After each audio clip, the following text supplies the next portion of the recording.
రాష్ట్రంలో నిప్పులు చెరిగేలా ఎండలు ఉన్నాయి. అత్యధిక ఉష్ణోగ్రతలు ఉక్కపోతతో జనం ఉక్కిరిబిక్కిరవుతున్నారు.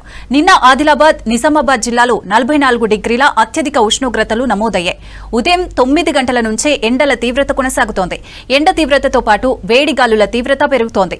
ఇవాళ రేపు పలు జిల్లాలకు ఆరెంజ్ అలర్ట్ ఇచ్చారు వెదర్ ఆఫీసర్లు.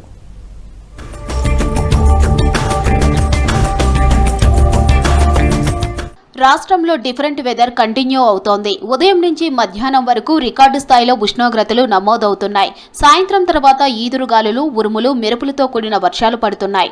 మరో 2-3 రోజుల పాటు ఇదే విధమైన వాతావరణం ఉందంటున్నారు వెదర్ ఆఫీసర్లు. పలు జిల్లాల్లో భారీ ఉష్ణోగ్రతలు నమోదవుతున్నాయని హెచ్చరించారు. దీంతో ఆదిలాబాద్, కొమరంభీం, ఆసిఫాబాద్, నిర్మల్, నిజామాబాద్, మంచిర్యాల జిల్లాలకు ఆరెంజ్ అలర్ట్ జారీ చేశారు. ఈ జిల్లాలో 41 నుంచి 44 మధ్య గరిష్ట ఉష్ణోగ్రతలు నమోదయ్యే అవకాశం ఉందంటున్నారు. మరోవైపు పలు జిల్లాల్లో వర్షాలు పడే అవకాశం ఉందని తెలిపారు వాతావరణ శాఖ అధికారులు. తెలంగాణ రాష్ట్రంలో కనుక చూసుకున్నట్లయితే గత 4 రోజులుగా కూడా ఎండ తీవ్రత అనేది గరిష్ట స్థాయిలో నమోదవుతుందని చెప్పాలి. ముఖ్యంగా ఉత్తర తెలంగాణ జిల్లాలో కనుక చూసుకున్నట్లయితే ఇటు ఆదిలాబాద్ కానీ నిజామాబాద్ కానీ సుమారు 44 డిగ్రీల వరకు కూడా ఉష్ణ తీవ్రత కొనసాగుతుంటుండగా ఇటు సిటీ కనుక చూసుకున్నట్లయితే సుమారు 40 డిగ్రీల వరకు కూడా ఈ యొక్క సిటీలో కూడా ఉష్ణ తీవ్రత అనేది నమోదవుతుంది. ఇంకా సిటీ పరిసర ప్రాంతాల్లో కూడా చూసుకున్నట్లయితే హైత్ నగర్లో మనకి సుమారు 41 డిగ్రీలు, ఇంకా పటాన్ చెరువులో సుమారు 39.4 డిగ్రీల వరకు కూడా ఎండ తీవ్రత కొనసాగుతుంటుండగా మనకి రాజేంద్ర నగర్ వచ్చేసరికి 40.5 డిగ్రీల వరకు కూడా ఉష్ణ తీవ్రత కొనసాగుతుంది. ఇవాళ ఆదిలాబాద్, ఆసిఫాబాద్, నిర్మల్, నిజామాబాద్, జగిత్యాల, మంచిర్యాల, పెద్దపల్లి, కరీంనగర్, సిరిసిల్ల, కామారెడ్డి, మెదక్, సంగారెడ్డిల్లో అత్యధిక టెంపరేచర్లు నమోదయ్యే అవకాశం ఉందన్నారు.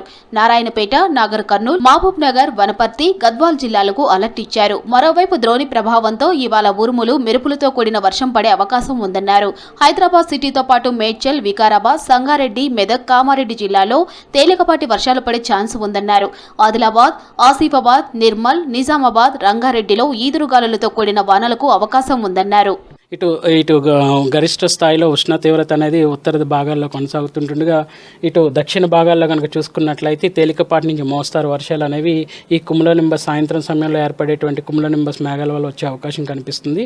ఒక విధంగా చూసుకున్నట్లయితే ఈ యొక్క తేలికపాటి వర్ష సూచనతో పాటు ఇక్కడ ఈదుడుగాలుల ప్రభావం గంటకు 30 నుంచి 40 కిలోమీటర్ల మేర ఉండి ముఖ్యంగా ఇటు సంగారెడ్డి, వికారాబాద్తో పాటు హైదరాబాద్, మేడ్చల్, మల్కాజ్గిరి, ఇంకా రంగారెడ్డి, మహబూబ్ నగర్, ఇంకా ఉమ్మడి మహబూబ్ నగర్ జిల్లాలో ఉన్నటువంటి నారాయణపేట్, జోగులాంబ, గద్వాల్, వనపర్తి, నాగర్ కర్నూలుతో పాటు నల్గొండ, సూర్యాపేట్, ఖమ్మం, భద్రాద్రి కొత్తగూడెం ఈ జిల్లాలకు తేలికపాటి వర్ష సూచన కనిపించే అవకాశం కూడా కనిపిస్తుంది. ఎండలు పెరిగి వేడికి ప్రజలు ఉక్కిరిబిక్కిరి అవుతున్నారు. సూర్యుడి భగభగలతో వరంగల్ నగరంలో ఉష్ణోగ్రతలు 44 డిగ్రీలకు చేరుకున్నాయి. జయశంకర్, భూపాలపల్లి జిల్లాలో 46 డిగ్రీల ఉష్ణోగ్రతలున్నాయని సింగరేణి అధికారులు చెబుతున్నారు. ఉష్ణోగ్రతలు పెరుగుతూ ఉండటంతో భూపాలపల్లి బొగ్గు గనుల్లో వేడితో సింగరేణి కార్మికులు ఇబ్బందులు పడుతున్నారు. ఉపాధి హామీ పనులకు తురికాకు కోసేందుకు వెళ్లిన కూలీలు 11 గంటలకు ఇళ్లకు చేరుకోవాలని అధికారులు సూచిస్తున్నారు. మార్నింగ్ పూట 6కి వచ్చి 10కి వెళ్తాను. నేను మళ్ళీ మధ్యాహ్నం చూసి వెంటనే బట్టి వస్తున్నా, బయట లేక వెళ్ళిపోతున్నాను. చాలా ఇబ్బంది అవుతుంది, రావట్లేదు. కూడా ఎండ కూడా భయపడి రావట్లేదు పబ్లిక్ కూడా బయట. ఈ ఎండ కూడా మాకు కిరాయి కూడా కావట్లేదు, ఆటో కిరాయి కూడా కావట్లేదు. మాకు ఎండ తీవ్రంగా ఉన్నది. మేము జాబులు చేసుకుంటాం. ఆల్మోస్ట్ మధ్యాహ్నం 11-11:30 దాటితే బయటకు వెళ్ళే పరిస్థితి లేదు. చాలా దారుణంగా ఉన్నది. టెంపరేచర్లు పెరుగుతూ ఉండటంతో అగ్ని ప్రమాదాలు చోటు చేసుకుంటున్నాయి. ఇవాళ రాజన్న సిరిసిల్ల జిల్లా ఎల్లారెడ్డిపేటలో అగ్ని ప్రమాదం జరిగింది. బొప్పాపూర్లో గడ్డి కట్టలు తరలిస్తూ ఉండగా కరెంటు వైర్లు తగిలి మంటలు చెలరేగాయి. క్షణాల్లోనే మొత్తం గడ్డి కాలిపోయింది. నిజామాబాద్ జిల్లా జక్రాన్పల్లి మండలం పడకల్లో నిప్పు అంటుకోవడంతో 5 ఎకరాల్లో వరి పంట దగ్ధమైంది. వరిని కోసేందుకు రైతు సిద్ధమవుతున్న టైంలో నిప్పు అంటుకొని బూడిదైనట్లు రైతు ఆవేదన వ్యక్తం చేశారు. మరోవైపు కరీంనగర్ జిల్లా గన్నేరువరం మండలం చాకలవానిపల్లెలో షార్ట్ సర్క్యూట్తో పొలంలో వరిగడ్డి దగ్ధమైంది. మంటలు వ్యాపించి వ్యవసాయ పనిముట్లు కూడా దగ్ధమయ్యాయి. విద్యుత్ వైర్లు ఒకదానికొకటి తగలడంతో మంటలు చెలరేగినట్లు స్థానికులు తెలిపారు. ఘటనలో 20 ఎకరాల వరిగడ్డి పూర్తిగా దగ్ధమైంది.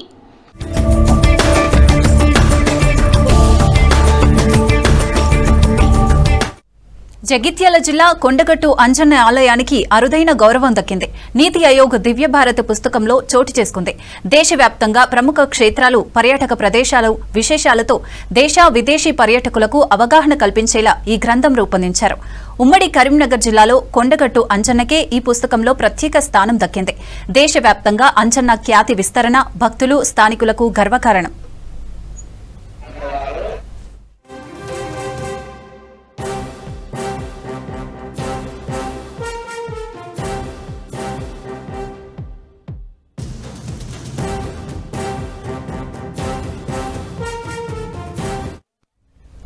ఓరుగల్లు నాలాల్లో పేరుకుపోతున్న పూడికతో తీవ్ర ఇబ్బందులు తలెత్తుతున్నాయి. కూల్చేసిన బిల్డింగ్ వ్యర్థాలు, మట్టి, ప్లాస్టిక్ వస్తువులు, చెత్తా చెదారం, గుర్రపు డెక్కతో కాల్వల్లో మీటర్ల లోతు సిల్ట్ పేరుకుపోతుండగా కొద్దిపాటి వాన పడినా చాలా ప్రాంతాల్లో కాల్వలు ఓవర్ఫ్లో అవుతున్నాయి. ఏటా వర్షాల సమయంలో హడావిడిగా పూడికతీత తీస్తుండటంతో కోట్ల రూపాయల ఖర్చు పెడుతున్న నామమాత్రంగా డిసిల్టేషన్ చేపట్టి చేతులు దులుపుకుంటున్నారనే ఆరోపణలున్నాయి. నాలాల్లో పూడికతీత లేక ముప్పు డేంజర్ బెల్స్ మోగిస్తోంది.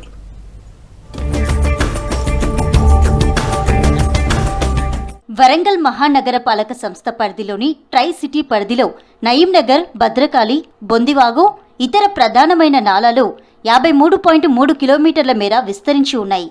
వీటితో పాటు 1 మీటర్ నాలాలు, పక్కా డ్రైన్లు, కచ్చా డ్రైన్లు అన్నీ కలిపి సుమారు 4000 కిలోమీటర్ల వరకు ఉన్నాయి.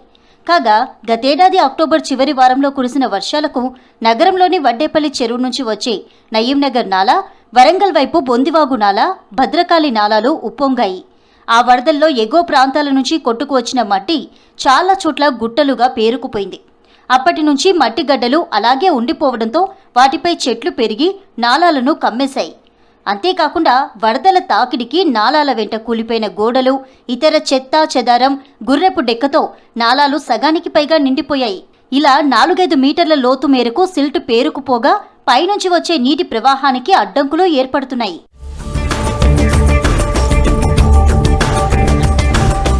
వరంగల్ నగరంలో ఏర్పాటు చేసిన డ్రైనేజీలు చాలా చోట్ల ఇరుకుగా మారాయి. పైనుంచి వచ్చే వరద ఫ్లోకు అనుకూలంగా వెడల్పు లేకపోవడంతో పాటు చాలా ప్రాంతాల్లో కాల్వల మధ్యలోనే స్తంభాలు, పైప్లైన్లు ఉన్నాయి. దీంతో వరద ప్రవాహానికి అడ్డంకులు ఏర్పడుతున్నాయి. నగరంలో చాలా ప్రాంతాల్లో ఈ సమస్య ఉండగా అందులోనూ సిల్ట్ పేరుకుపోవడం సమస్యగా మారుతోంది. దీంతో కొద్దిపాటి వర్షానికి కూడా వరద నీళ్లు డ్రైనేజీల పైనుంచి ప్రవహిస్తున్నాయి. ఫలితంగా ఆ చుట్టుపక్కల రోడ్లు, ప్రాంతాలన్నీ జలమయం అవుతున్నాయని స్థానికులు మండిపడుతున్నారు. మోరీలలో మొత్తం చెత్త వేరకపోయిందండి. అందరూ చెత్త తీసుకొచ్చి దాంట్లోనే, ఇప్పుడు బ్రిడ్జీలు కూలిపోయి ఉన్నాయి కదా, ఆ బ్రిడ్జీలు కూడా దాంట్లోనే ఉన్నాయి, అది క్లీన్ చేస్తలేరు. వర్షాలు వస్తే మళ్ళీ ఇండ్లకి యథావిధిగా వాటర్ వచ్చేస్తాయి, మళ్ళీ మొత్తం ఆస్తి నష్టం పోతుంది. ఇంతకుముందే మాది మొత్తం ఇంటి ముందు పోతే మళ్ళీ చేయించుకున్నాము, మళ్ళీ అదే పరిస్థితి వస్తుంది. వర్షాకాలం ఒక 2 నెలలు అయితే వర్షాకాలం వస్తాయి, మళ్ళీ నీళ్ళన్నీ జామ అవుతాయి, మళ్ళీ చెట్లు మొలుతాయి, ఎవరు పట్టించుకోరు. అప్పుడు అట్లా ఇళ్ళకి వచ్చి అన్ని తాడిచినాయి, బియ్యం ఇవన్నీ మొత్తం అంతా దాడిచినాయి, ఇల్లు కూలిన అంతా ఇబ్బంది అయింది. మరి ఇప్పుడు ఎట్లా చేస్తారో మాకు ఇక మీకే తెలవాలని. వర్షాకాలంలో వరద ముంపు పరిస్థితులు ఏర్పడకుండా ఏటా డీసిల్టేషన్ చేస్తున్నారు. 1 మీటర్ వెడల్పు ఉండే కాల్వలను జీడబ్ల్యూఎంసీ పీహెచ్ వర్కర్లు క్లీన్ చేస్తుండగా ఆపై నాలాలను ఇంజనీరింగ్ విభాగం ఆధ్వర్యంలో టెండర్లు పిలిచి పూడికతీత పనులు చేపడుతున్నారు. ఇలా డీసిల్టేషన్ పనుల కోసం ఏటా 2 కోట్ల వరకు ఖర్చు చేస్తున్నారు. కానీ పనులు దక్కించుకుంటున్న కాంట్రాక్టర్లు నామమాత్రంగానే పూడికతీత పనులు చేపట్టి వర్షాలు పడగానే చేతులు దులిపేసుకుంటున్నారనే విమర్శలు ఉన్నాయి. పూడిక తీయకుండానే చాలా చోట్ల పనులు పూర్తి చేసినట్లు రికార్డు చేసి నిధులు కాజేస్తున్నారనే ఆరోపణలు వెల్లువెత్తుతున్నాయి. దోమలు కూడా బాగా అయిపోయి ఇప్పుడు పబ్లిక్ కూడా బాగా ఇబ్బంది పడుతున్నారు. ఇళ్లలో ఎవరు పట్టించుకునేటారు, మున్సిపాలిటీ కూడా వచ్చి ఏం పట్టించుకో. కామన్ పబ్లిక్ కూడా రోడ్డు మీద వెళ్తూ ఉంటారు, స్పీడ్ వస్తూ ఉంటారు. ఒక్కోసారి మొన్న అబ్బాయి అయితే ఒక అబ్బాయి ఇక్కడ దాకా వచ్చాడు, ఇక్కడ దాకా వచ్చి కొంచెం అయితే పడిపోయేది ఉండే, ఆ స్పీడ్లో తెలియలేదు ఆయనకు అబ్బాయికి. వరదలు వచ్చినప్పుడు మాత్రమే దీని దృష్టి పెడతాను. వరదలు తగ్గినంత మళ్ళీ ఎక్కడ దక్కనే అయిపోతుంది, మళ్ళీ సేమ్ నెక్స్ట్ ఇయర్ మళ్ళీ అదే ప్రాసెస్ వస్తుంది.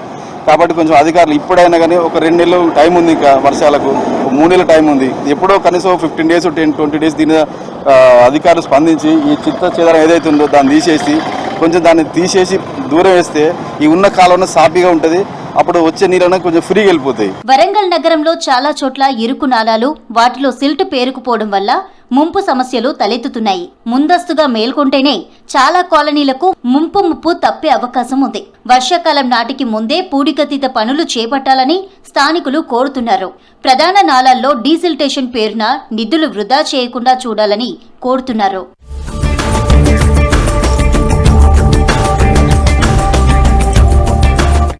విదేశాల్లో ఉద్యోగం చేయాలనుకునేవారు ఏజెంట్ల చుట్టూ తిరిగి లక్షలాది రూపాయలు చెల్లించి మోసపోయే రోజులకు ఇక కాలం చెల్లింది. ప్రభుత్వం అధికారికంగా నిర్వహిస్తున్న టామ్కామ్ ప్రస్తుతం నిరుద్యోగ యువతకు చీకటిలో వెలుగు రేఖలా మారింది. అసలు టామ్కామ్ అంటే ఏంటి, దీని ద్వారా సురక్షితంగా విదేశాలకు ఎలా వెళ్లొచ్చో చూద్దాం.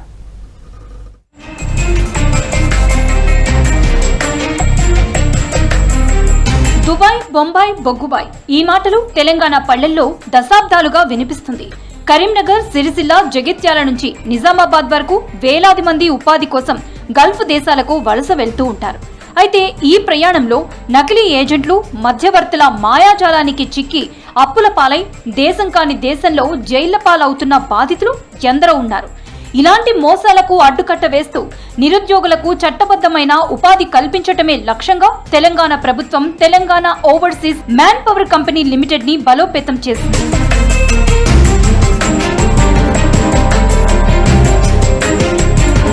గత ప్రభుత్వ హయాంలో ఉత్సవ విగ్రహంలా మారిన టామ్కామ్ సంస్థలపై కార్మిక శాఖ మంత్రి వివేక్ వెంకటస్వామి ప్రత్యేక దృష్టి పెట్టారు. కేవలం గల్ఫ్ దేశాలే కాకుండా జర్మనీ, జపాన్, హంగేరీ, గ్రీస్ వంటి ఐరోపా దేశాల్లో గౌరవప్రదమైన ఉద్యోగాలు పొందేలా ఈ సంస్థను తీర్చిదిద్దారు.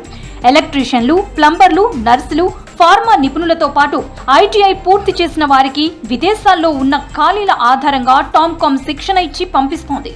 జూన్ నెల వరకు ఏకంగా 2192 మంది ఉద్యోగులు ఈ సంస్థ ద్వారా విదేశాల్లో కొలువులు సాధించటమే దీని విజయానికి నిదర్శనం.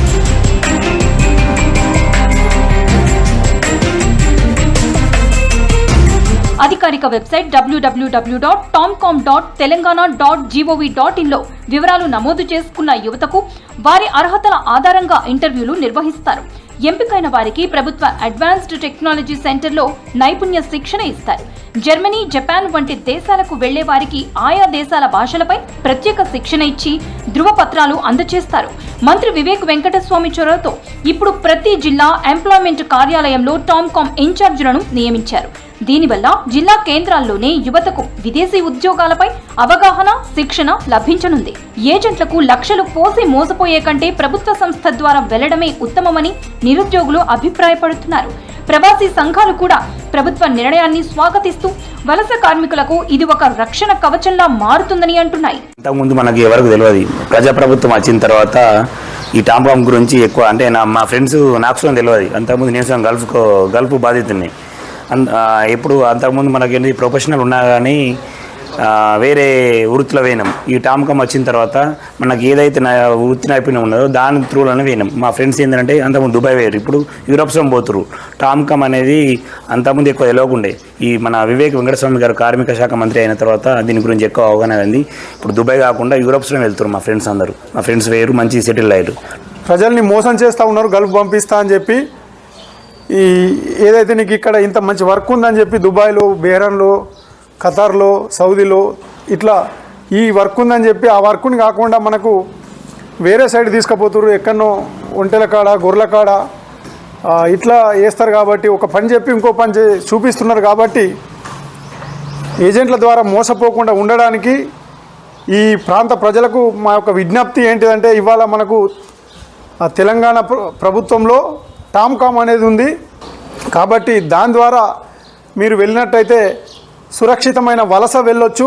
అప్పుడప్పుడు మనం వీడియోలలో చూస్తున్నాం, నన్ను ఇట్లా గల్ఫ్ ఏజెంట్లు మోసం చేశారు, నాకు వేరే పని చెప్పారు, ఇప్పుడు వేరే పని చేస్తున్నా, నన్ను ఇంటికి తీసుకెళ్ళండి అని చెప్పేసి ఎంతోమంది వీడియోలు పెట్టి మనం సోషల్ మీడియాలో వైరల్ అయినవి చూస్తున్నాం. మరి ఎంతోమందిని చూసినా అక్కడికి వెళ్ళిన తర్వాత మరి ఏజెంట్లు పంపించారు అని చెప్పేసి అక్కడికి వచ్చిన తర్వాత వేరే పనిలో పెట్టడం జరిగింది. ఒకటి ఆఫీస్ బాయ్ అని చెప్పేసి లేబర్ వర్క్ చేయించడం జరిగింది, రోడ్డు వర్క్ చేయించడం జరిగింది. ఎంతోమంది మరి బాధపడ్డారు. అక్కడికి వచ్చిన తర్వాత నేను కూడా చూసిన వాళ్ళ కష్టాలు, నష్టాలు తెలుసుకున్నా. మరి అటువంటి పరిస్థితులు రాకూడదని చెప్పేసి మేము కూడా ఈ టామ్కామ్ ఓవర్సీస్ అనే ద్వారా వెళ్తేనే బాగుంటుంది. బతుకు తెరువు కోసం వెళ్లే ప్రతి బిడ్డ సురక్షితంగా వెళ్లాలన్నదే తెలంగాణ ప్రభుత్వ సంకల్పం. విదేశీ కలలను నిజం చేసుకునే క్రమంలో ఏజెంట్ల ఉచ్చులో పడకుండా టామ్కామ్ సేవలను వినియోగించుకోవాలని అధికారులు సూచిస్తున్నారు.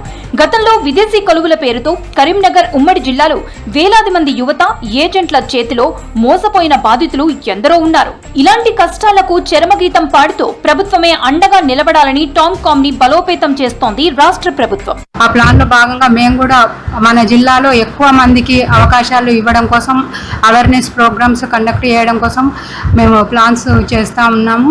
మన టామ్కామ్ ద్వారా వెళ్తే జర్మనీ వెళ్ళాలనుకోండి, జర్మనీ వెళ్ళాలంటే ఖచ్చితంగా లాంగ్వేజ్ నేర్చుకోవాలి. ఆ లాంగ్వేజ్ నేర్చుకోవడానికి కూడా టామ్కామే ఫెసిలిటేట్ చేస్తుంది. దాంట్లో వీళ్ళు దానికి కొంత మనీ చెల్లించాల్సి ఉంటుంది. ఆ మనీ చెల్లించిన తర్వాత వాళ్ళకు B1, B2 అంటే ఏ లాంగ్వేజ్ ఏ లెవెల్ నేర్చుకోవాలో ఆ లెవెల్ పాస్ అయిన తర్వాత వాళ్ళకు జాబ్ గ్యారంటీ పంపించడం జరుగుతుంది అన్నట్టు. ఈ Telangana overseas man power limited అని ఒకటి ఏర్పాటు చేశారు సంస్థని. దాని ద్వారా పోయినప్పుడు సురక్షితంగా ఉంటుంది, చీటింగ్ అనేది జరగకుండా ఉంటుంది. ఇది చాలా సంవత్సరాల నుంచి, దాదాపు 20-30 సంవత్సరాల నుంచి ఇక్కడ దుబాయ్కి తర్వాత సౌదీకి పోయి అక్కడ బతకడం జరుగుతుంది. వాళ్ళందరికీ కూడా ఈ సంస్థని మన గవర్నమెంట్కి సంబంధించిన తెలంగాణ ఓవర్సీస్ మ్యాన్ పవర్ లిమిటెడ్కి సంబంధించిన దాన్ని ఆ సంస్థకు అప్రోచ్ అయితే దాంట్లో ఏం చీటింగ్ జరగదు. ఉమ్మడి కరీంనగర్ జిల్లాలో గల్ఫ్ వలసలు దశాబ్దాల చరిత్ర. కానీ ఈ ప్రయాణం అందరికీ పూల పాన్పు కాలేదు. గల్ఫ్ ఏజెంట్లు చూపే అరచేతిలో వైకుంఠాన్ని నమ్మి లక్షలాది రూపాయలు అప్పులు చేసి పాస్పోర్ట్లు అప్పగిస్తున్న యువతకు చివరికి మిగిలేది కన్నీళ్లే. విజిటింగ్ వీసాల మీద పంపడం చెప్పిన పని కాకుండా గొర్రెల కాపరులుగా వెట్టి చాకరీ చేసేవాళ్లు. గతంలో జగిత్యాల, సిరిసిల్ల ప్రాంతాలకు చెందిన వందలాది మంది యువకులు నకిలీ ఏజెంట్ల వల్ల ఇబ్బందులు పడి చివరకు చట్టాలకు దొరికిపోయి జైళ్లలో మగ్గిన ఘటనలు చాలా ఉన్నాయి. ఇలాంటి అక్రమాలకు అడ్డుకట్ట వేస్తూ నిరుద్యోగులకు ప్రభుత్వం కల్పిస్తున్న భరోసా టామ్కామ్. కార్మిక శాఖ మంత్రి వివేక్ వెంకటస్వామి ప్రత్యేక చొరవతో ఈ సంస్థ ఇప్పుడు మరింత చురుగ్గా పనిచేస్తోంది. There will be so much of unemployment and all across. It is going to be a big challenge for this country. So one of the initiatives we are taking is through our TOMCOM, that is a Telangana Overseas Management company, to create jobs outside the country where they are available, how to send our students who get trained here, learning the local language of. I was just requesting Mr. Surya Prakash, if you have some good German teachers to teach us, we will pay money, because Telangana is only the state which has created a budget for TOMCOM to create employment opportunities abroad, because we are of the TOMCOM కేవలం సామాన్య కార్మికులకే కాదు, వివిధ విభాగాల్లో వృత్తి నైపుణ్యం ఉన్న వారందరికీ అవకాశాలు కల్పిస్తోంది. ఎలక్ట్రీషియన్లు, ఫిట్టర్లు, ప్లంబర్లు, ఐటీఐ పూర్తి చేసిన వారు, నర్సింగ్, ఫార్మా నిపుణులు, హాస్పిటాలిటీ, బిల్డింగ్ వర్కర్స్, ఐటీ నిపుణులు, ముఖ్యంగా జర్మనీ, జపాన్ వంటి దేశాలకు వెళ్లే వారికి ఆయా దేశాల భాషలపై టామ్కామ్ ప్రత్యేక శిక్షణ ఇస్తుంది. ఆ ధ్రువపత్రాలకు అంతర్జాతీయ గుర్తింపు ఉండడంతో విదేశాల్లో ఉద్యోగ భద్రత లభిస్తుంది. జిల్లాలోని యువత తమ సందేహాలను తీర్చుకునేందుకు హైదరాబాద్ రావాల్సిన అవసరం లేకుండా జిల్లా కేంద్రాల్లోనే కౌన్సిలింగ్ సెంటర్లు అందుబాటులోకి రాబోతున్నాయి.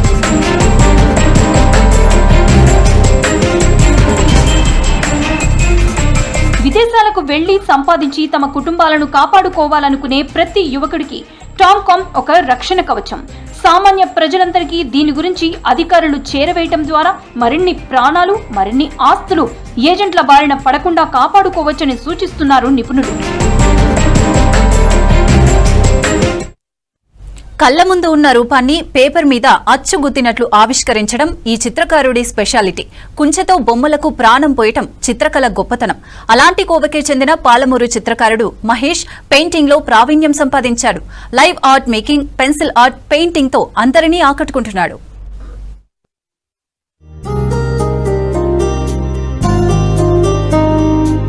ఇతని పేరు మహేష్ కుమార్. మహబూబ్ నగర్ పట్టణానికి చెందిన ఈయన స్థానికంగా ఓ ప్రైవేటు పాఠశాలలో ఆర్ట్ టీచర్ గా ఉద్యోగం చేస్తున్నాడు. మహేష్ కు చిన్ననాటి నుంచి ఆర్ట్ అంటే అమితమైన ఆసక్తి. తన కుంచెతో పేపర్ పై బొమ్మలకు ప్రాణం పోస్తున్నాడు. ఈయన చిత్రలేఖనంలో సహజతత్వం ఉట్టిపడుతుంది. సంప్రదాయం చిత్రాలను సృజనాత్మకతో ఆవిష్కరిస్తున్నాడు. రంగురంగుల సందేశాత్మక చిత్రాలు, అచ్చుగుద్దినట్లుగా మహనీయుల బొమ్మలు, క్రీడాకారుల చిత్రాలు, కార్టూన్లు వందలాదిగా చిత్రీకరించి ఆకట్టుకుంటున్నాడు.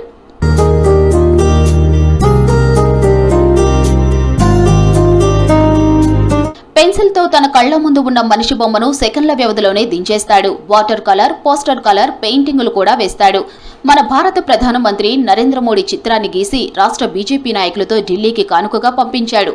అలాగే అమిత్ షా, నోబెల్ శాంతి గ్రహీత కైలాష్ సత్వారి, మాజీ గవర్నర్ నరసింహన్, మాజీ సీఎం కేసీఆర్ బొమ్మలను కూడా పెన్సిల్తో గీసి ఆకట్టుకున్నాడు. నాకు చిత్రకళ అంటే 3వ తరగతి నుంచి ఆసక్తి. మా నాన్న ప్రోత్సాహంతో నేను ఈ కళలో రాణిస్తూ ఉన్నాను. మా నాన్న లేకపోయినా కూడా మా నాన్న ప్రోత్సాహం వల్ల నేను ఎన్నుకున్న ఈ చిత్రకళ వల్ల నేను ప్రస్తుతము జీవనోపాధిగా ఒక పంచవటి పాఠశాలలో చిత్రలేఖన ఉపాధ్యాయుడిగా విధులు నిర్వహిస్తున్నాను. అలానే నా కళని నలుగురికి పంచాలనే ఉద్దేశంతో నా చిత్రకళను పాలమూరు చిత్రకళా వేదిక ద్వారా విద్యార్థులకు నేర్పిస్తున్నాను. చిన్నప్పటి నుంచి ఆర్ట్ అంటే ఎంతో ఇష్టమని, తన అభిరుచి మేరకు దాన్ని వృత్తిగా మార్చుకొని పెన్సిల్ చిత్ర లేఖనంతో చిత్రాలను రూపొందిస్తున్నానని మహేష్ అంటున్నాడు. పెయింటింగ్ విభాగంలో రాష్ట్ర స్థాయి, జిల్లా స్థాయిలో ఎన్నో అవార్డులు సొంతం చేసుకున్నాడు. ఉమ్మడి ఆంధ్రప్రదేశ్ రాష్ట్రంలో, తెలంగాణ రాష్ట్రంలో బెస్ట్ ఛాలెంజింగ్ అవార్డు పొందారు. సందర్భోచితంగా కార్టూన్లు గీయటం అంటే భలే సరదాగా ఉందంటున్నాడు మహేష్. వానాకాలం సాగుపై వ్యాపారులు డేగ కన్ను వేస్తున్నారు. తొలకరి జల్లులు పడగానే రైతులు దుక్కి దున్ని ఖరీఫ్ సాగుకు రైతులు సిద్ధమవుతారు. అయితే ఇదే టైంలో సీడ్ వ్యాపారులు రైతులను మాయ చేసి నకిలీ విత్తనాలు అంతగట్టే ప్రయత్నాలు జరుగుతున్నాయి. దీంతో జిల్లాలో నకిలీ విత్తనాల దందాపై పోలీసులు స్పెషల్ ఫోకస్ పెడుతున్నారు.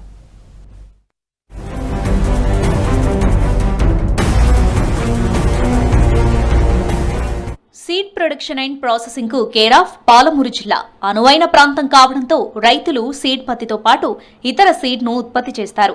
అలాగే రైతులు సీడ్ పత్తిని కూడా సాగు చేస్తారు. ఇక్కడ తయారయ్యే విత్తనాలు ఇతర రాష్ట్రాలకు సైతం ఎగుమతి అవుతాయి. ఇక్కడి విత్తనాలకున్న డిమాండ్ ఆధారంగా సీడ్ బిజినెస్ కోట్లల్లో సాగుతుంది. సీజన్ మొదలవగానే విత్తన ఉత్పత్తి ముసుగులో నకిలీలు పుట్టుకొస్తున్నాయి. నాణ్యత లేని విత్తనాలకు ఏదో ఒక బ్రాండ్ కవర్ను తగిలించి మార్కెట్లో అమ్మేస్తున్నారు. తీరా రైతులు వాటిని నమ్ముకుని నిండా మోసానికి గురవుతున్నాయి.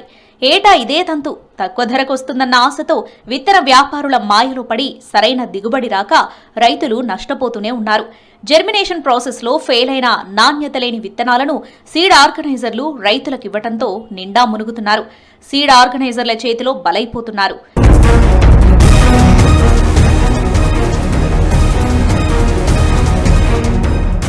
జోగులాంబ గద్వాల జిల్లాలో ఏటా రైతులు సుమారు 30,000 ఎకరాల్లో విత్తన పత్తి సాగు చేస్తారు.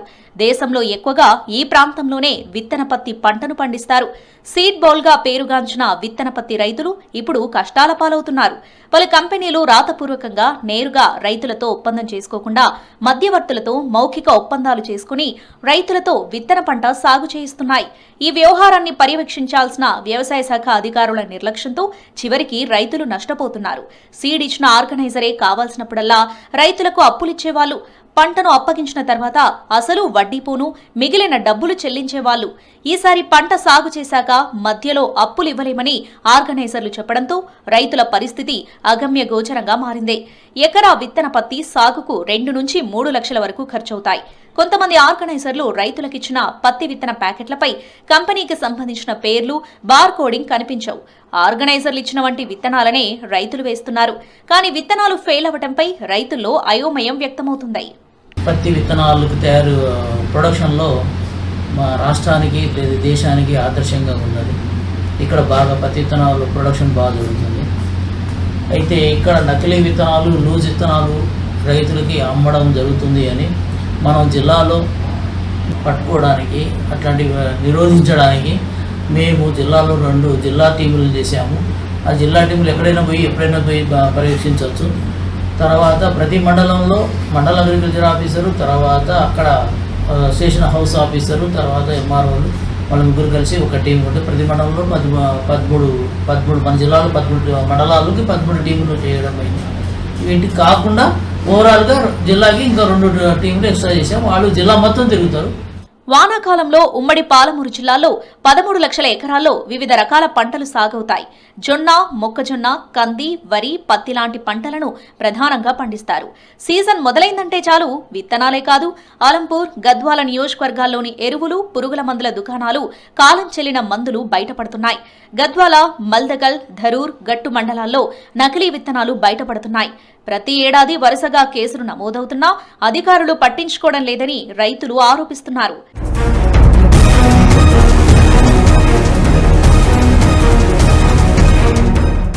సీడ్ వ్యాపారులపై నియంత్రణ కరువైంది. సీజన్ మొదట్లో అధికారులు అడపాదడపా దాడులు చేయడం తప్ప ఇల్లీగల్ సీడ్ బిజినెస్ ను నియంత్రించలేకపోతున్నారు. దీంతో ప్రతి ఏటా రైతులకు గోస తప్పడం లేదు. పంట పొలాలను అప్పు కిందకు రాయించుకుని రైతులను వేధింపులకు గురి చేస్తున్నారు. ఆర్గనైజర్ వ్యవస్థ లేకుండా నేరుగా కంపెనీలతోనే రైతులు ఒప్పందం చేసుకునే విధంగా చర్యలు చేపట్టాలని రైతులు కోరుతున్నారు.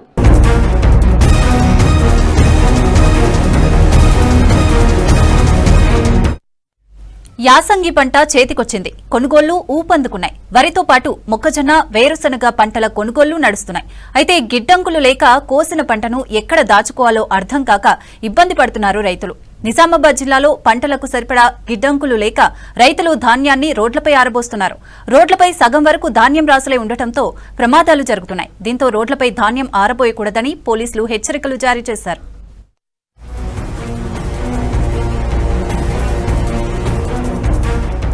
నిజామాబాద్ జిల్లాలో ఈ సీజన్లో 4.5 లక్షల హెక్టార్లలో వరి, 1.5 హెక్టార్లలో మొక్కజొన్న, 1.5 హెక్టార్లలో పసుపు సాగు చేశారు రైతులు. శ్రీరామ్ సాగర్ ఆయకట్టు, గుత్పా, ఆలీసాగర్ ఎత్తిపోతల పథకాల కింద పంటలు సాగు చేశారు రైతులు. ప్రభుత్వం, ప్రాథమిక సహకార సంఘాలు, ఎఫ్సీఐ, మార్కుఫెడ్, సివిల్ సప్లై సంస్థల ద్వారా ఈ పంటల కొనుగోలు చేపడతారు. కొన్న ధాన్యాన్ని గిడ్డంగులు, గోదాములలో దాచుతారు. అయితే దిగుబడి పంటలకు సరిపడా గిడ్డంగులు జిల్లాలో లేవు. పంట కోసిన తర్వాత ధాన్యాన్ని రోడ్లపై ఆరపెడుతున్నారు రైతులు. రోడ్డుకి ఒకవైపు కుప్పలుగా పోసి ఆరిన తర్వాత సంచుల్లో నింపి కొనుగోలు కేంద్రాలకు తరలిస్తున్నారు. దీంతో ప్రమాదాలు జరుగుతున్నాయి.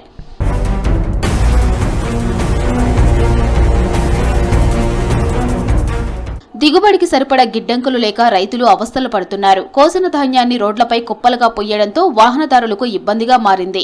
బైకుల మీద వచ్చిన వాళ్లు జారిపడుతున్నారు. జిల్లాలోని పలు ప్రాంతాల్లో ఇదివరకే పలువురు ప్రమాదాల బారిన పడ్డారు. ఇందల్వాయి మండలంలో ఓ వ్యక్తి బైక్ పై నుండి పడి తీవ్రంగా గాయపడి చనిపోయాడు. ఇక రైతులు సైతం రోడ్లపై ధాన్యాన్ని పోయడంతో పలు సమస్యలు ఎదుర్కొంటున్నారు. ధాన్యం కుప్పల దగ్గర పగలు రాత్రి కాపలా కాయాల్సిన పరిస్థితి వస్తోంది. తెలంగాణ రాష్ట్ర వ్యాప్తంగా కూడా వరి కోతలు ప్రారంభమైనాయి. వరి కోతలు ప్రారంభం కావడంతో రైతులు పంటను కోసి వరి ధాన్యాన్ని ఇంటికి తీసుకొచ్చి వాళ్ళు ఆరబెట్టే ప్రయత్నం చేస్తూ ఉన్నారు. ఆరబెట్టడంలో భాగంగా వాళ్ళకి ఎక్కడ ఆరబెట్టడానికి ప్రభుత్వ స్థలాలు లేక, కల్లాలు లేక, ప్రభుత్వ కల్లాలు ఏర్పాటు చేయలేకపోవడం వలన వాళ్ళు రహదారులు ఏవైతే ఉన్నాయో వాటి మీద ఆరబెట్టుకోవడం వలన వర్షం వచ్చినప్పుడు దాన్ని కుప్పనూకి ఆ బ్లాక్ కవర్లు, టార్పిన్స్ ఏవైతే ఉంటాయో అవి కప్పి ఉంచి వాటి మీద రాళ్ళు పెడతా ఉన్నారు మళ్ళీ గాలికి ఎగరకుండా. రాత్రి సమయాల్లో వాహనదారులు ఒకవైపు వెళుతున్నప్పుడు ఆ కప్పిన వరి ధాన్యం మీద కప్పిన కవరు బ్లాక్ గా ఉండడం వలన, రోడ్డు బ్లాక్ గా ఉండడం వలన రోడ్డు మీద ఏముందో కూడా వాహనదారులకు కనిపించకుండా డైరెక్ట్ వరికుప్పల మీదకి ఈ వాహనాలు వెళ్లి ప్రమాదాలకు గురై చనిపోవడం జరుగుతూ ఉంది. గత్యంతరం లేక రోడ్లపై ధాన్యం ఆరబెట్టడంతో తరచూ ప్రమాదాలు జరుగుతున్నాయి. చీకట్లో వేగంగా వచ్చే వాహనదారులకు వడ్ల కుప్పలు కనపడకపోవడం, కుప్పలపైన ఉన్న రాళ్లు తగిలి కింద పడటం జరుగుతుంది. కొందరు ప్రాణాలు కోల్పోగా మరికొందరు అంగవైకల్యం బారిన పడ్డారు. ఆర్మూరు మండలం పిప్రి గ్రామంలో రోడ్లపై ఎవరూ ధాన్యం ఆరబెట్టకూడదని, తమ పొలాలు కల్లాల్లో ఆరబెట్టాలని పిలుపునిచ్చారు.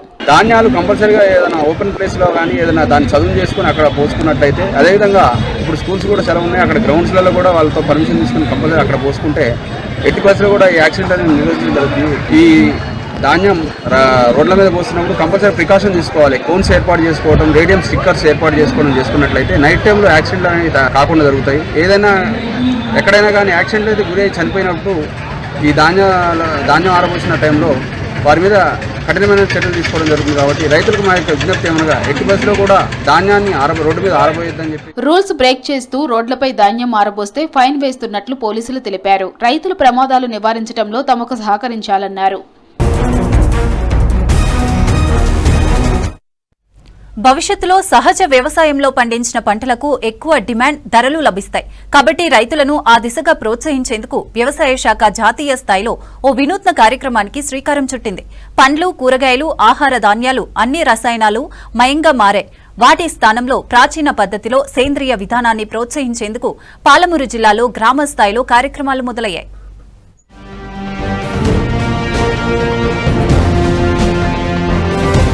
ప్రజలకు ఆరోగ్యంపై శ్రద్ధ పెరగడంతో సహజ వ్యవసాయానికి ఆదరణ పెరుగుతోంది. రసాయనాలతో పండించిన ఆహార పదార్థాల వైపు కాకుండా సేంద్రియ ఉత్పత్తుల వైపు మొగ్గు చూపుతున్నారు జనం. రానున్న రోజుల్లో సేంద్రియ ఉత్పత్తులకు మరింత డిమాండ్ పెరిగే అవకాశం ఉంది. దీన్ని దృష్టిలో ఉంచుకుని ప్రకృతిని, జీవజాలాన్ని కాపాడుతూ భూసారాన్ని పెంపొందిస్తూ సేంద్రియ విధానం వైపు గ్రామస్థాయి రైతులను ప్రోత్సహించేందుకు జాతీయ స్థాయిలో వినూత్న కార్యక్రమానికి శ్రీకారం చుట్టింది కేంద్ర వ్యవసాయ శాఖ. గ్రామ స్థాయిలో రైతులను చైతన్యవంతం చేసే దిశగా ఈ పథకం కింద కేంద్ర ప్రభుత్వం నాగర్ కర్నూలు జిల్లా బిజునేపల్లి మండలం నందివడ్డేమాన్ని ఎంపిక చేసింది. పాలెం కృషి విజ్ఞాన కేంద్రం శాస్త్రవేత్తలు, వ్యవసాయ అధికారులు రైతులకు సహజ పద్ధతిలో సాగు చేసే ఆహార పంటలపై అవగాహన కల్పించారు. గో ఆధారిత వ్యవసాయం చేయడం కోసం అని చెప్పేసి వడ్డమాన్ని సెలక్షన్ చేయడం జరిగింది. 125 మంది రైతులను ఎంపిక చేసుకోవడం జరిగింది. వాళ్ళని ప్రతిరోజు కలిసి వాళ్లకు గో ఆధారిత వ్యవసాయం ఎలా చేయాలి అని చెప్పడం జరుగుతుంది. మా గ్రామంలో సేంద్రియ వ్యవసాయాన్ని బాగా ప్రోత్సహించడం జరుగుతుంది. దీనికి సెంట్రల్ ప్రభుత్వం ద్వారా, కేంద్ర ప్రభుత్వం ద్వారా వచ్చిన పథకాలలో భాగంగా మా ఊరికి ఈ సేంద్రియ వ్యవసాయాన్ని ప్రోత్సహించడం జరిగింది. ఇందులో భాగంగా కేవీకే పాలెం వారు ఈ ఊరిని సెలెక్ట్ చేయడం జరిగింది. ఈ ఊరిలో ఎక్కువ వ్యవసాయ ఆధారితంగా రైతులు ఉన్నారు కాబట్టి 125 మందిని రైతులను సెలెక్ట్ చేయడం ద్వారా ఒడ్డెమాన్ సెలెక్ట్ అయింది. రీసెంట్గా NMNF అనే సెంట్రల్ స్కీమ్ కింద మన నాగర్కర్నూలు జిల్లాలోని బిజినపల్లి మండలం వడ్డెమాన్ గ్రామం సెలెక్ట్ కావడం జరిగింది. ఇటీ కార్యక్రమంలో మనం 120 మంది ఆదర్శ రైతులని అంటే ఆసక్తి ఉన్నటువంటి ఆదర్శ రైతులను సెలెక్ట్ చేసుకోవడం జరిగింది.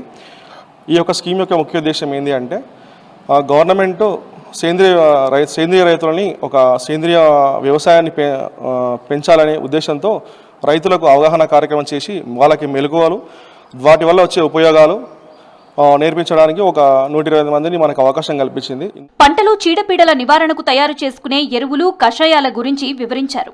వాణిజ్య ఆహార పంటలైన వేరుశెనగ, పొద్దుతిరుగుడు, మొక్కజొన్నతో పాటు వివిధ రకాల చిరుధాన్యాల పంటలు సహజంగా పండించాలని సూచించారు. సమగ్ర ఎరువుల వాడకం ద్వారా పంట ఎగుమతుల సరైన దిగుబడిని రైతులు సాధించగలుగుతారని చెప్పారు. రసాయనాలకు బదులుగా సేంద్రియ జీవన ఎరువులను తగిన రీతిలో పైర్లకు పోషకాలుగా అందించడం కోసం రైతులకు సమగ్ర ఎరువుల వాడకంపై శిక్షణ అందించారు. 150 మంది రైతులు సహజ రీతిలో వ్యవసాయాన్ని ప్రోత్సహిస్తున్నారు. జాతీయ పథకం కింద ఎంపికైన ఈ గ్రామంలో పలు రకాల ఆహార పంటలను సహజ పద్ధతిలో పండిస్తున్నారు. వారం కింద మాకు ఆదిలక్ష్మి మేడం గారు వచ్చి ఈ గో ఆధారిత వ్యవసాయం ఎలా చేయాలి, దాని యొక్క ఉపయోగాలు ఏంటి అనే విషయాలపైన చాలా క్లుప్తంగా వివరించడం జరిగింది. దాంతోపాటు ఇక్కడ ఈ విలేజ్లో 125 మంది రైతులను ఎంపిక చేశారు. ఆ 125 మంది ప్రతి రైతు కూడా 1 ఎకరా చేయాలనేది ముఖ్య ఉద్దేశము. నందివడ్డ మన విలేజ్కి 4 మంత్స్ ట్రైనింగ్కి వచ్చాము. ఈ ట్రైనింగ్లో మా రోల్ ఏంటంటే ఒక్కొక్క స్టూడెంట్స్కి ఒక్కొక్క హోస్ట్ ఫార్మర్ని అలాట్ చేస్తారు. అలాట్ చేసిన ఫార్మర్స్ ఈ 4 మంత్స్ క్రాప్ ఎట్లా వేస్తారు, అందులో వచ్చే చీడ పురుగులు ఏంటివి, అందులో వచ్చే తెగుళ్ళు ఏంటివి అనేది మేము చూస్తామన్నమాట. తర్వాతకి దానికి సంబంధించిన మందులు మేము అంటే ఏం సజెస్ట్ చేయాలి, వాళ్ళకి తెలియకుండా వాళ్ళు కొట్టినా కూడా ఆ పురుగు ఏమన్నా కంట్రోల్ కాకపోతే దగ్గర ఉన్న కేవీకే సైంటిస్టుల సజెషన్స్ అనేవి తీసుకొని మేము ఫార్మర్స్కి అనేది మళ్ళీ కంట్రోల్ మెజర్స్ అనేవి చెప్తాము. గత 3 సంవత్సరాల నుండి సేంద్రియ వ్యవసాయం చేస్తుంటాను. దాన్ని ఏ విధంగా చేస్తున్నాను అంటే మొదటగా దేశ విత్తనాలు తీసుకొని వాటిని బీజామృతంతో విత్తన శుద్ధి చేసి తర్వాత పంట పొలంలో పచ్చిరొట్ట ఎరువులు పెంచి పశువుల పేడ వేస్తాం. తర్వాత కలియద్దునిన తర్వాత ఘనజీవామృతం వేస్తాం. ఊరంతా రైతులు సేంద్రియ విధానంలో పంటలు పండించడంలో నంది వడ్డెమాన్ స్ఫూర్తిగా నిలుస్తోంది. ఒక గ్రామంలో మొదలైన సేంద్రియ వ్యవసాయ విప్లవం జిల్లా అంతటా విస్తరిస్తే క్రమేపీ ప్రజల ప్రాణాలకు ముప్పుగా మారుతున్న రసాయనాల ప్రభావాన్ని తగ్గించి భూసారాన్ని పెంపొందించేందుకు దోహదపడుతుంది. ప్రపంచ గుర్తింపు కలిగిన కొల్లాపూర్ మామిడికి కష్టకాలం దాపురించింది. ప్రపంచ దేశాలకు ఎగుమతి అవుతున్న మామిడికి కొన్నేళ్లుగా దిగుబడి తగ్గింది. మామిడి తోటలను తెగుళ్లు చుట్టుముడుతుండటంతో దేశ విదేశాలకు ఎగుమతి మాట పక్కన పెడితే కొల్లాపూర్ జనం సైతం ఈసారి మామిడి రుచి చూసే అవకాశం లేకుండా పోయింది.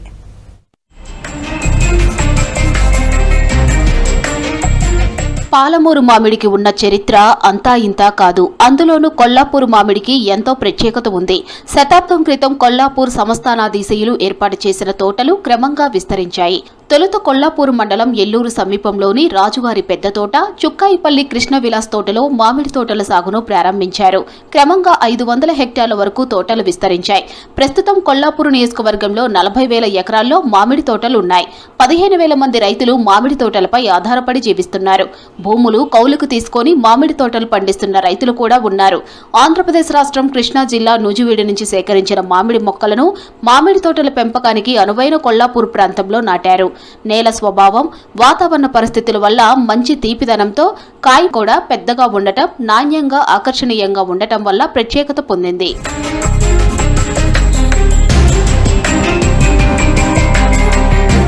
కొల్లాపూర్ నేల స్వభావంతో గతంలో ఎలాంటి ఎరువులు రసాయనాలు లేకుండానే కేవలం సాగునీటి ద్వారా మంచి మామిడి దిగుబడి వచ్చేది. ఒక్కో మామిడికాయ సైజు 200 గ్రాముల నుంచి 400 గ్రాముల బరువు ఉండేది. సన్నటి టెంక, ఎక్కువ గుజ్జు కలిగి ఉంటుంది. కొల్లాపూర్, పెద్ద కొత్తపల్లి, కోడేరు, వీపనగండ్ల, పానగల్ మండలాల్లో వేలాది ఎకరాల రైతులు మామిడి తోటలు ఏర్పాటు చేసుకున్నారు. సంప్రదాయ పంటలకు స్వస్తి పలికిన ఎక్కువ మంది రైతులు మామిడి తోటల పెంపకం సాగిస్తున్నారు. వరుసగా తాకుతున్న ఎదురు దెబ్బలకు మామిడి రైతులు విలువలాడుతున్నారు. ఒకప్పుడు ప్రపంచ దేశాలకు కొల్లాపూర్ మామిడి ఎగుమతి అయ్యేది. కానీ ఇప్పుడే మామిడి పండించిన కొల్లాపూర్ రైతులు, స్థానిక ప్రజలు రుచి చూసే అవకాశం లేకుండా పోయింది.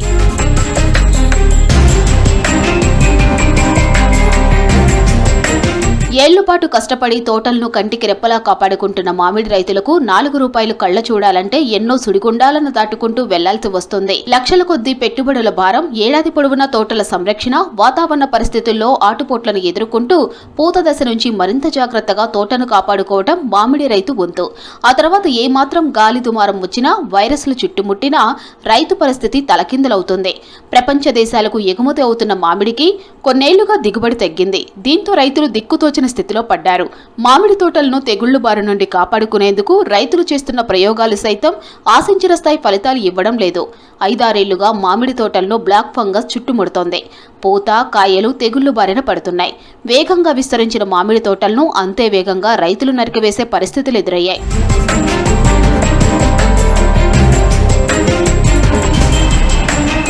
ఏటా కోట్లలో జరిగే కొల్లాపూర్ మామిడి వ్యాపారానికి తెగుళ్లు చుట్టుముడుతున్నాయి. ప్రతి ఏటా అమెరికా, మలేషియా, అరబ్ దేశాలకు ఎగుమతి అయ్యేవి. కొల్లాపూర్ బ్రాండ్ను ఇంటర్నేషనల్ బ్రాండ్గా మార్చడం కోసం ప్రయత్నాలు చేస్తున్నామని గతంలో ప్రభుత్వం ప్రకటించింది. ఈ దశలోనే మామిడికి విపత్కర పరిస్థితులు ఏర్పడ్డాయి.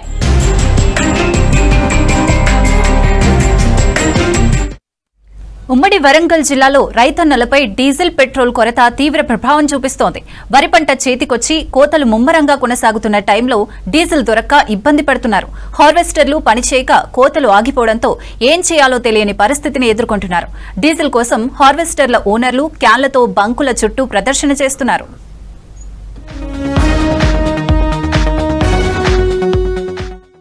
ఉమ్మడి వరంగల్ జిల్లా వ్యాప్తంగా వరి కోతలు మొదలయ్యాయి. ఇప్పటికే ధాన్యం అమ్మకాలు మొదలయ్యాయి. వరి కోతలు ముమ్మరం జరుగుతున్నాయి. హనుమకొండ జిల్లాలో యాసంగి సీజన్లో 127,500 ఎకరాల్లో వరి సాగు చేశారు. భూపాలపల్లి జిల్లాలో వరి సాగు విస్తీర్ణం 79,933 ఎకరాలు జరిగింది. వరంగల్, మహబూబాబాద్, జనగామ జిల్లాల్లోనూ వరి సాగు విస్తీర్ణం పెరిగింది. పంటలు చేతికి వచ్చే దశలో ఉండటంతో రైతులు ధాన్యం అమ్మకానికి రెడీ అవుతున్నారు. అందులో భాగంగా వరి కోతలు ముమ్మరం చేస్తున్నారు.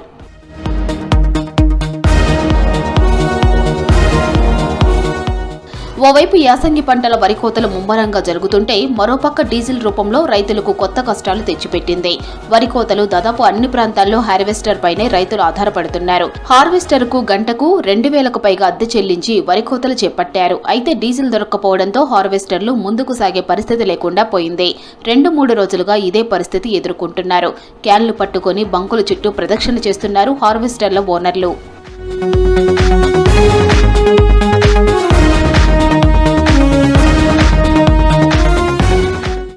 వరంగల్ ఉమ్మడి జిల్లాలో 2-3 రోజులుగా పెట్రోల్ బంకుల ముందు నో స్టాక్ బోర్డులు దర్శనమిస్తున్నాయి. పెట్రోల్, డీజిల్ స్టాక్ లేకపోవడంతో వాటిని తాత్కాలికంగా క్లోజ్ చేస్తున్నారు. ఈ క్రమంలో డీజిల్ కోసం కిలోమీటర్ల దూరం వరకు వెళ్లి ఆ మార్గంలోని బంకులో తెచ్చుకునేందుకు వెళ్తున్నారు. రూరల్ ప్రాంతాల్లో పూర్తిగా నో స్టాక్ తోనే బంకులు ఉండటంతో మహబూబాబాద్ లాంటి ప్రాంతాల నుంచి హనుమకొండ వరకు క్యాన్లలో వస్తున్నారు. అయితే ఇంత దూరం వచ్చినా డీజిల్ పోయటం లేదని అంటున్నారు జనం. పెట్రోల్, డీజిల్ లేదు. ఆడ హార్వెస్టర్ కట్టింగ్ ఉంది. ఎక్కడి నుంచి అడుక్కుంటూ ఒక 4 క్యాన్లు ఆడ ఒకటి దొరికినాయి. మళ్ళీ ఇక్కడికి వచ్చినాము. ఈ 2 క్యాన్లు ఉంటుందని వచ్చినాము. మళ్ళీ ₹1 నడుస్తుందని ఆమె అయితే తీసుకుపోయి అమ్ముకునేది లేదు. హార్వెస్టర్కి, ట్రాక్టర్లకి, హార్వెస్టర్లకి పక్క మొబాజ్ అండి. నాకు లేదు సార్, హార్వెస్టర్ నడుపుతున్నాం. హార్వెస్టర్లో డీజిల్ లేదు, ట్రాక్టర్లో డీజిల్ లేదు. అన్ని తిరిగి వచ్చినాం. అట్లనే ఆగినాయి. హార్వెస్టర్లు ఆగినాయి, ట్రాక్టర్లు ఆగినాయి. జనగామ, మహబూబాబాద్, ములుగు, భూపాలపల్లి, వరంగల్, హనుమకొండ జిల్లాల్లోని బంకుల దగ్గర రద్దీ పెరిగిపోయింది. హార్వెస్టర్లను రన్ చేసేందుకు డబ్బులతో వచ్చి వాటిని క్యూలో పెడుతున్నారు. డీజిల్ లేక హార్వెస్టర్లు నిలిచిపోతున్నాయి. ఒకవైపు వర్షాలు పడే అవకాశం ఉండటంతో కోతలు కొయ్యలేకపోవడంతో నష్టం వాటిల్లే అవకాశం ఉందని రైతులు ఆందోళన చెందుతున్నారు. కిరాయి కోసం తెచ్చిన హార్వెస్టర్లు పనిచేయకుండా నిలిచిపోవడంతో తీవ్ర నష్టం జరుగుతుందని ఆవేదన వ్యక్తం చేస్తున్నారు అన్నదాతలు. పొద్దున్న నుంచి ఇప్పటి వరకు నడిపిస్తాం 2 ఎకరాలు కోసినాం, మళ్ళీ ఆగిపోయింది. డీజిల్ ఉంటే డైలీ 10 ఎకరాలు కోసేవాళ్ళము. ఇప్పుడు డీజిల్ లెక్క డైలీ ఒక 2-3 ఎకరాలు కోస్తున్నాం. జనగామ జిల్లా వ్యాప్తంగా మరి రైతాంగానికి ఇబ్బంది కలిగే విధంగా మరి డీజిల్ బంకులలో డీజిల్ లేదని చెప్పేసి తీవ్ర ఇబ్బందులకు గురి కావడం జరుగుతుంది రైతాంగం. మరి ఈ ప్రాంత రైతులు మరి వరి కోసుకోవాలంటే కూడా మరి హార్వెస్టర్లతోటి మనకి చాలా ఇబ్బంది జరుగుతూ ఉన్నది. బంకులలో సమృద్ధిగా డీజిల్ను నింపి మరి హార్వెస్టర్లకైతేనేమి రైతాంగానికైతేనేమి ఇబ్బంది కలగకుండా రైతాంగానికి మేలు చేసిన వాళ్ళు కావాలని కోరుతా ఉన్నాం. పంట చేతికొచ్చి కోసుకుని రైతు అమ్ముకునే పరిస్థితులలో డీజిల్ కొరత సృష్టించడం చాలా బాధాకరం. కావున ఇట్టి సమస్యను తొందరగా పరిష్కరించి పంపులలో డీజిల్ సప్లై చేయగలని కోరుతున్నాం రైతుల తరఫున. సీజనల్ బిజినెస్ గా హార్వెస్టర్లు తీసుకువచ్చిన యజమానులు ఇబ్బందులు పడుతున్నారు. డీజిల్ కోసం సుదూర ప్రాంతాలకు వెళ్లడం, కొన్ని ప్రాంతాల్లో బ్లాక్లో కొనుగోలు చేస్తూ ఉండటంతో ఖర్చు పెరుగుతోందంటున్నారు. కోతలు జరగకున్నా హార్వెస్టర్లపై పనిచేసే వాళ్లకు జీతాలు ఇవ్వాల్సి రావడంతో ఆ భారం పడుతోందని అంటున్నారు. డీజిల్ లేకపోయే వరకు వరి కోసులు బాగా ఇబ్బంది అవుతుంది మాకు రైతులకు. ఇప్పుడు ఏంటంటే ఇప్పుడు హార్వెస్టర్లకు డీజిల్, వరి కోసడానికి డీజిల్ కావాలి, ఈ వడ్లను కొంటపోయి అమ్మడానికి డీజిల్ కావాలి, ఇప్పుడు గడ్డి కట్టలు కట్టుకోవడానికి డీజిలే కావాలి. డీజిల్ లేని మాకు ఇప్పుడు యంత్రాలు, డీజిల్ తోటి యంత్రాలు నడుతాయి, ఈ యంత్రాలు లేని మాకు పని నడవని పరిస్థితి ఉన్నది. ఓవైపు పెట్రోల్ డీజిల్ కొరత లేదని అధికారులు చెబుతున్నారు. కానీ ప్రాక్టికల్ గా మాత్రం బంకుల దగ్గర నో స్టాక్ బోర్డులు దర్శనమిస్తున్నాయి. ప్రస్తుతం వ్యవసాయ సీజన్కు డీజిల్ కొరత లేకుండా చూడాలని రైతులు విజ్ఞప్తి చేస్తున్నారు. Keep watching Basics News.